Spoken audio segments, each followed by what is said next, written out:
DuoTale English. where every story teaches you English. Hello, everyone, and welcome back to DuoTale English.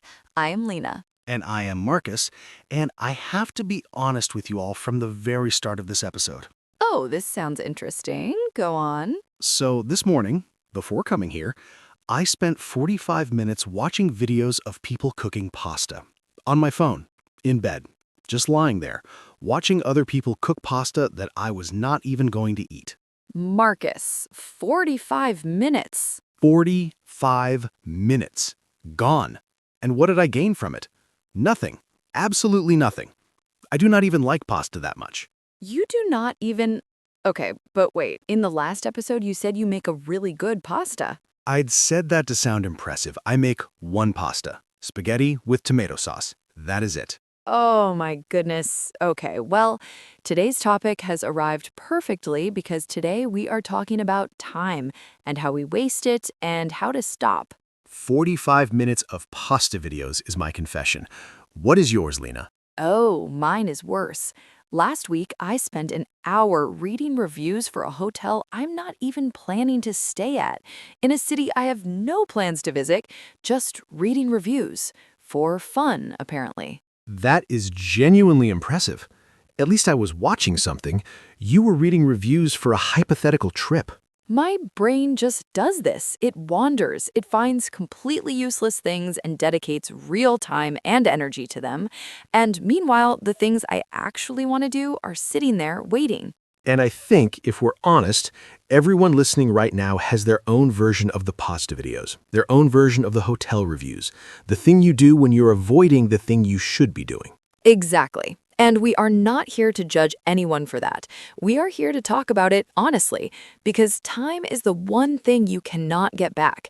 You can earn more money, you can make new friends, you can learn new skills, but time that is past, that is gone forever. That is a heavy thought. It is, but it's also a motivating one if you let it be. And before we get into today's story, if you're new here, welcome to DuoTale English.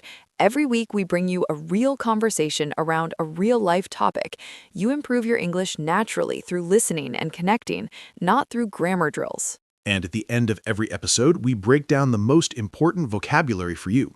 So just relax and listen. Subscribe if you haven't already. It genuinely means so much. And... shall we? Let's go. So, Lena, before we get into the story, I want to ask you something. Because I think wasting time is one of those phrases that sounds simple, but actually, what does it really mean? Because is watching pasta videos really wasting time? Is resting wasting time? Is watching a film wasting time? Oh, that is such a good question. And I think, no, not everything that looks unproductive is wasting time. Resting is not wasting time. Rest is essential. Your brain needs it. Your body needs it. So what is wasting time then? For me, wasting time is spending time on something that gives you nothing. No rest, no joy, no learning, no connection, nothing. You finish it and you feel emptier than before, like the pasta videos. You felt emptier after the pasta videos. Yeah, that is actually a perfect description. I did not feel rested. I just felt like I had been nowhere, like time had passed, but I had not been present for it. That's the key word, present. Wasting time is not about being busy or productive every second of the day. It's about presence. Were you actually there for the time you spent? Okay, that's going to make me think differently about this, because I always thought, am I being productive? But maybe the better question is, am I actually present? Yes, because you can be very busy and still waste your life, and you can spend a whole afternoon doing absolutely nothing, just sitting in a garden watching the sky, and that's not wasted time at all. That's beautiful time. The garden versus the pasta videos. Exactly, the garden versus the pasta videos. Okay, let's meet our story character for today. Her name is Sophie. Sophie is 31 years old. She is a teacher. She teaches history at a secondary school. She loves her job. She loves her students. But outside of work, Sophie has a problem that she's been trying to ignore for about 2 years now. Sophie cannot stop scrolling. Not just a little, a lot. She picks up her phone first thing in the morning before she even gets out of bed, and she's on it. News, social media, videos, more social media. And then she puts it down, and 20 minutes have disappeared. 20 minutes that she could have used for so many things. She always says, I want to start painting again.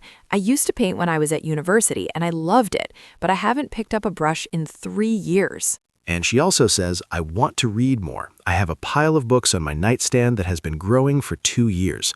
The pile is literally taller than my bedside lamp, she told a friend this, and I haven't opened a single one. And she wants to exercise more. Not marathon training, just 30 minutes of walking 3 times a week. Something gentle, something to clear her head after school. 3 completely reasonable, completely achievable things: painting, reading, walking. None of them require money. None of them require a huge time commitment. And yet, none of them are happening. Because the phone is always there, always offering something easier, something that requires nothing from her. No effort, no focus, no energy, just passive consumption. And the thing about passive consumption, scrolling, watching random videos, falling down rabbit holes online, is that it doesn't actually rest you. It distracts you. Those are 2 very different things. Yes, distraction is not rest. Distraction just delays the tiredness. Rest actually recharges you. And Sophie can't tell the difference anymore because she's been choosing distraction for so long that she's forgotten what real rest feels like. So one Sunday afternoon, Sophie is sitting on her sofa. She's been scrolling for about an hour. She puts her phone down and she looks at the clock. It's 4 in the afternoon. And she thinks, what have I done today? And she genuinely cannot answer the question. She woke up, she had coffee, she scrolled, she watched something, she scrolled some more, she ordered lunch, she scrolled again, and now it's 4 o'clock and the day is almost gone. And she feels not relaxed, not rested. She feels heavy, guilty, a little empty, like the day happened to her instead of her happening to the day. The day happened to her. That's exactly the feeling. And it's such a specific, uncomfortable feeling, like being a passenger in your own life. So she does something. She picks up one of those books from the pile, the one on top, the one that has been waiting the longest, and she opens it. And she reads for 30 minutes. Just 30 minutes. No phone, no interruptions. And when she puts the book down, she feels different. She feels like she did something, like she was present for those 30 minutes, like they were hers. And that small difference between 30 minutes of scrolling and 30 minutes of reading, that's the whole story. Not the content, but the quality of presence. So Sophie decides to make 3 small changes, just 3. She's tried big dramatic changes before: no phone for a whole week, delete all social media, wake up at 5 a.m., and none of them lasted more than 4 days. Because they were too extreme, too far from her normal life. So this time, small, sustainable, real. Change 1, no phone for the first 30 minutes after waking up. That's it. She doesn't delete anything, she doesn't throw her phone out the window, just 30 minutes, phone face down on the nightstand. And what does she do in those 30 minutes instead? She makes tea. She sits by the window, she lets her thoughts come and go without immediately filling every gap with content. And she told her friend, those 30 minutes changed the whole tone of my morning. I feel like I own the day from the very start, instead of immediately giving it away to the internet. That is beautiful. Owning the day from the start instead of giving it away. Change 2. She gives herself what she calls a protected hour, 1 hour every evening, 6 to 7 p.m., that belongs only to her real life, not her phone life, her real life. In that hour, she either paints, reads, or goes for a walk. Just those 3 things, rotating, whatever she feels like that day. An hour a day, 7 hours a week. In a month, that's almost 30 hours of doing things she actually loves. That's enormous when you add it up. 30 hours a month of painting and reading and walking instead of 30 hours of scrolling. When you see it like that, it's quite startling, actually. It is, because we always say, I don't have time for this, I don't have time to read, I don't have time to exercise, but we always have time to scroll. The time is there, we just need to redirect it. Redirect. That's the perfect word. Not create more time, redirect the time that already exists. And change 3? Change 3 is the most personal one. At the end of every day, just before she goes to sleep, Sophie asks herself one question. She doesn't write it down. She doesn't turn it into a whole journaling practice. She just asks herself, was I present today? Just that. Was I present today? And if the answer is yes, she feels good. And if the answer is no, she doesn't beat herself up about it. She just notes it, and she tries again tomorrow. No guilt, just awareness. Because guilt doesn't change behavior. Awareness does. That's going straight into my brain permanently. Guilt does not change behavior. Awareness does. Write it down, everyone. That's a good one. And what happened to Sophie after she started these 3 changes? 3 months later, she has painted 6 small pieces. Nothing gallery-worthy, just hers, just for her. She has finished 2 books from the pile. The pile is still tall, but it's 2 books shorter. And she walks 3 times a week now, almost every week. And does she still scroll? Yes, of course she does. She's human. But now, when she scrolls, she knows she's choosing it. It's a conscious choice, not a default setting. And that makes all the difference. Because it's no longer happening to her. She's deciding to do it. She became the driver instead of the passenger. Exactly. The driver instead of the passenger. In her own life, which is really the whole point. Okay, real talk. Do you have a time problem, Lena? Honestly. Honestly, yes. My biggest one is evenings. I finish work, I have good intentions, I'm going to cook a proper meal, read for an hour, maybe do some stretching, and then I sit down for just 5 minutes to check my phone, and suddenly it is 10:30 at night, and I have done none of those things. The 5-minute trap. The 5-minute trap is real, and it is dangerous. What about you? Mine is mornings, as proven by today's pasta incident. I have always been someone who wants to start the morning well. Exercise, a good breakfast, some quiet time, and most days I do. But some days, the phone wins. And on those days, I feel behind for the rest of the day, like I lost the morning and am chasing it forever. Chasing the morning. Yes, that feeling is real. And I think the honest truth is, managing your time is not about being perfect. It's not about filling every hour with something meaningful. It's just about being conscious, asking yourself, is this how I actually want to spend this time? Or am I just here because it's easy? Easy is not always wrong. Sometimes easy is what you need, but easy should be a choice, not a default setting that runs your whole life without you even noticing. A default setting that runs your whole life without you noticing. That is exactly what happens to so many people. Days go by, weeks go by, and then one day you look back and think, where did the time go?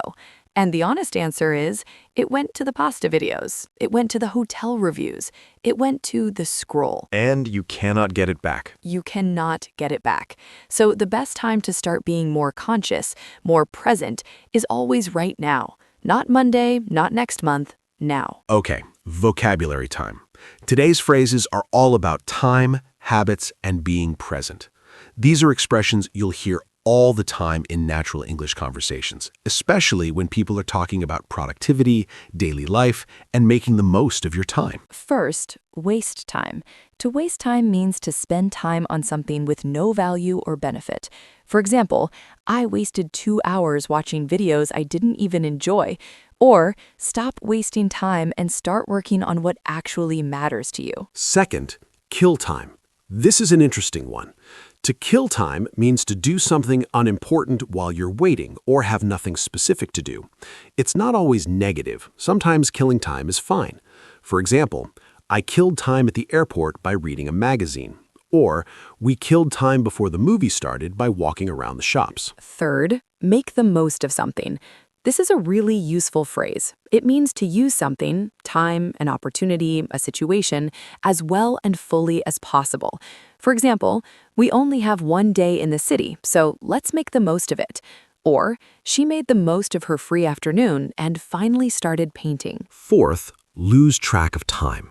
To lose track of time means to not notice time passing, usually because you're very focused or very distracted. For example, I was reading and I completely lost track of time. Or, sorry I'm late, I lost track of time at the market. Fifth, prioritize. To prioritize means to decide what's most important and deal with that first. It's about putting things in order of importance.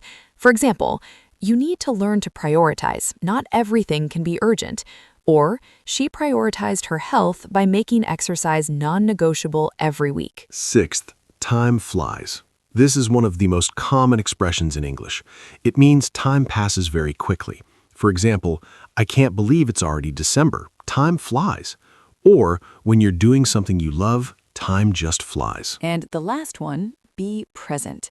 To be present means to be fully in the moment, mentally and emotionally, giving your full attention to where you are and what you are doing right now. For example, put your phone away and be present. Or the best gift you can give someone is to be fully present with them. 7 brilliant phrases. And I want you to notice these are not complicated grammar structures. They're real expressions that come up in everyday conversations. Use them. They will make your English sound completely natural. Okay, everyone, we're at the end of episode 5 of DuoTale English. And I have to say, this episode felt very personal, very honest. It did. We started with my pasta videos, which I will never live down. Never. It's in the DuoTale English history books now. Marcus, pasta videos, 45 minutes. Thank you for that.